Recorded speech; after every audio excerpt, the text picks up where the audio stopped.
This is the Kodak Ektar H35.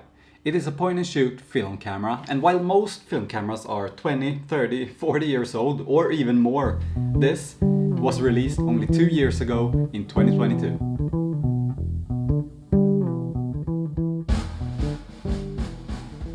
And that is one of the reasons why this camera is so special. It is because we don't usually see new film cameras today.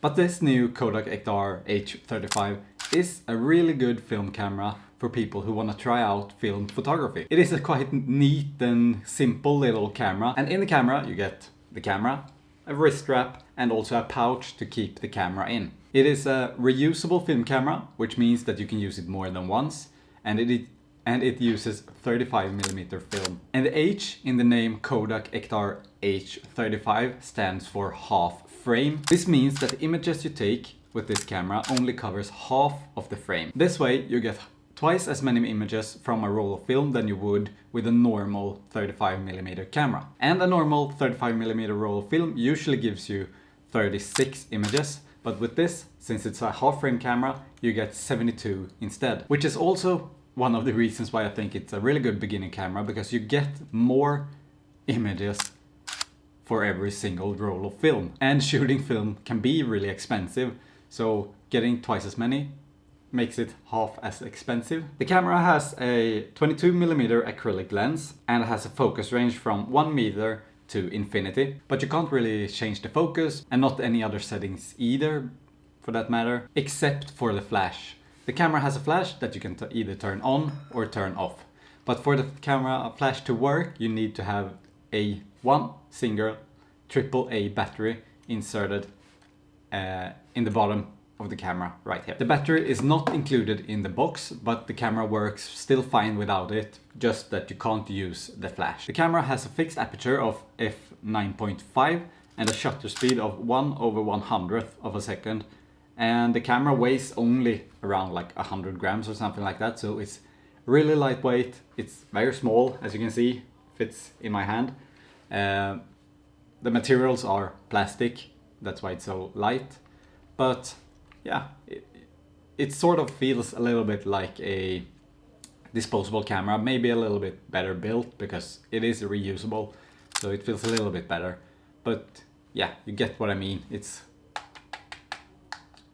made from plastic, and yeah, it is what it is. To use the camera, you first need a roll of 35mm film, then open the back by toggling this lock here on the side and load your film roll like this.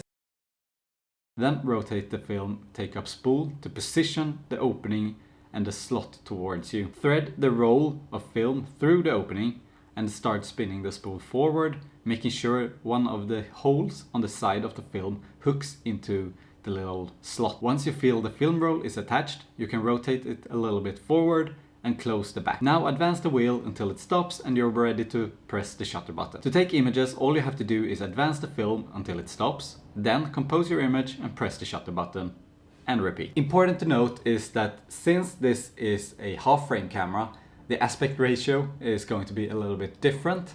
So since it's only shooting half the frame, it is going to shoot vertical images when you're holding it in a landscape format like this. And if you twist the camera 90 degrees like this, you're going to shoot a landscape image. And that is just because of how half-frame cameras work, but something to keep in mind. Once you have finished all the 72 images of your roll of film, it is time to rewind the film before opening the back up. Press this little button here on the bottom and then use the film rewinder to rewind the film all the way back until you can't feel any more tension. And then if you want to see your images, you have to get them developed and scanned. You can either do this yourself, or you can just go to your local camera store, have them do it for you, ask them to develop and scan the images, and you're going to get a digital version of your image, which is probably going to be the easiest one.